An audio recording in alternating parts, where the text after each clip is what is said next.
Hello and welcome back to Tales of Lumin. Today we're talking about the BlizzCon 2015 in-game goodies that you can secure for yourself by purchasing a virtual ticket or a regular ticket to the event if you go in there in person in the flesh, in which case I'm really jealous. I would have loved to have gone again this year, but man, there's no way I'm going to be able to afford all the travel costs and the accommodation and everything else that's involved. Maybe next year I'll be in a position where I can make a plan. Maybe I'm a world-famous Hearthstone streamer next year. Who knows what'll happen? Who even knows? But for now, I'm going to be happy enough with, purchasing a virtual ticket for myself and my lovely wife and sitting here in the comfort of my own home watching everything.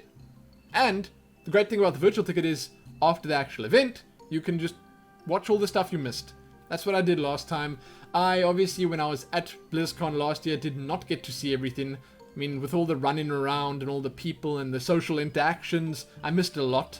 I heard, from the people at the event, through hype, what was going on, but I missed some stuff, and I was able to, fortunately, watch it afterwards on the virtual ticket that my wife had. So, if you do get a virtual ticket, I think it's going to set you back 29 euros or around $40. I think that's about what it is. And you get a bunch of stuff. I mean, along with the ability to watch the event live in full HD, the entire event, and then for a couple of weeks afterwards, watch the archive videos. It's definitely worth it if you are a Blizzard fanboy like myself and you want to see absolutely everything. But if that's not enough, there's all this. You get stuff for World of Warcraft, Heroes of the Storm, Hearthstone, Starcraft II, and Diablo III. Nothing for Overwatch yet because it's not out yet. But I'm sure next year they're going to have to add that to this as well, and then you'll get even more stuff. It's crazy. It is so crazy. Now, for World of Warcraft, we're getting the Mercadan Pit. We had seen this before, but here they tell us, after consuming the shinbone of Gul'dan, this feisty demon hunter was caged for 10,000 years by his brother Mercfurion. Now he's ready to unleash his finfernal rage in pet battles across Azeroth. So this is a mini pet for World of Warcraft. It is damn cute and terrifying at the same time. I mean, I have to call it terrifying. It's obviously Legion themed because Legion is the next big thing for World of Warcraft. Much like the one from last year was the Gromlock, themed after Grom Hellscream. Very cool. Very, very cool. I love it. The Heroes of the Storm item you get is the Nexus Battle Beast mount. This was shown off in a recent showcase video on the Heroes of the Storm YouTube channel. It looks good. They showed the mount off and the color variations off. It's nothing super crazy special and out there, but it's a nice mount. It suits some of the currently already in the game skins. They say teams will tremble and cores will crumble when you storm into combat astride the mighty Nexus Battle Beast. It's a mount. Heroes of the Storm mount, pretty cool. I mean, I personally like it, specifically because one of the color variations matches the Super Sonya skin, and I recently got that, and I absolutely love Sonya, so, yeah, it's great for me. For Hearthstone, we are getting the Blizzard 2015 card back, Hearthstone on phones, Tavern Brawls, Blackrock Mountain, the Grand Tournament, and more. A very cool year indeed. It's like a frosty theme.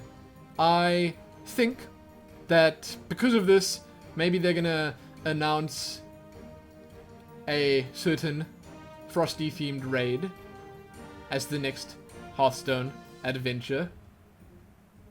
I think that might happen. It's a really cool looking card back. I kinda missed the days when we got cards from BlizzCon virtual tickets. That was great.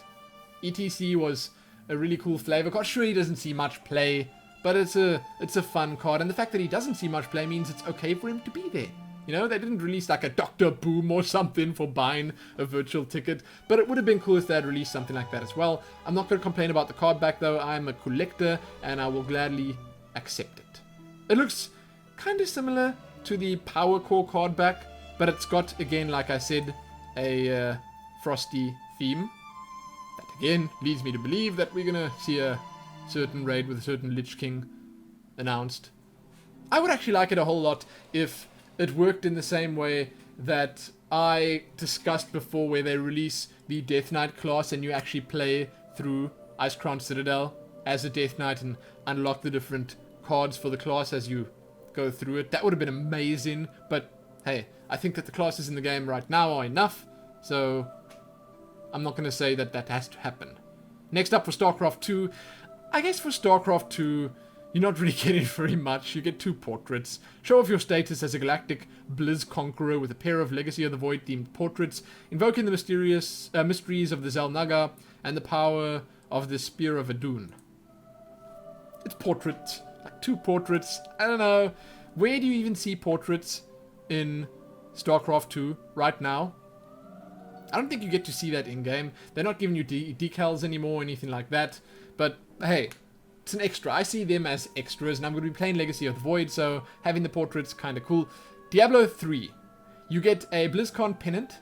That's the little banner thing that you strap to your back, and you get a pet along with a portrait frame. That's cool. Okay, so the portrait frame is magnificent. It's like a little murloc with spikes on its head. I like the addition of all these different portrait frames to Diablo because it does add a little personality to, you know, your character. Your choice says a little bit about your character. If you choose to use the Heroes of the Storm Nexus one, then you are super tacky. And, well, bad things should be happening to you.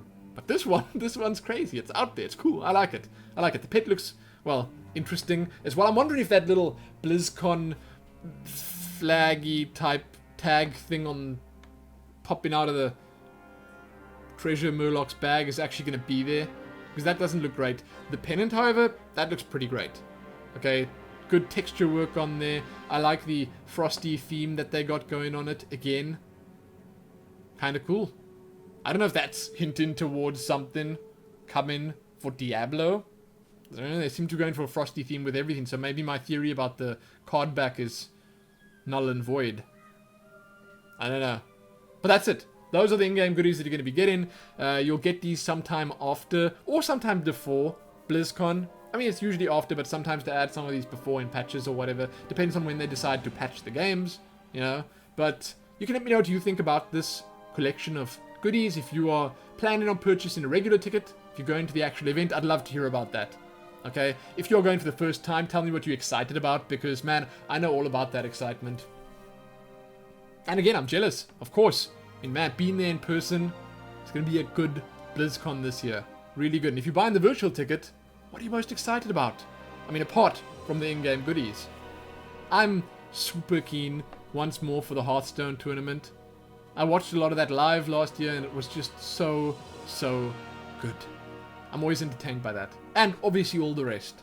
All the rest. But let me know what you think below. I know a lot of you guys are going to say it's a rip-off, and it's this and it's that, and it's too much money. I mean, if you're only playing, like, one of these games, then I would say it's probably a bit much. Now, if you exclude the fact that you can actually watch all of BlizzCon when you have it, I would say it's a bit much. But I play all these games on the regular. Starcraft II is the only one that I've not logged into for a while. The rest of them I play on almost a daily basis. So, hey, it's like a lot of value for me. Anyway, check back here soon for more. Give this a like, share it, and do all the other good stuff. Most importantly, though, happy BlizzCon 2015 in-game goodies. Happy let me know what you think. Happy that.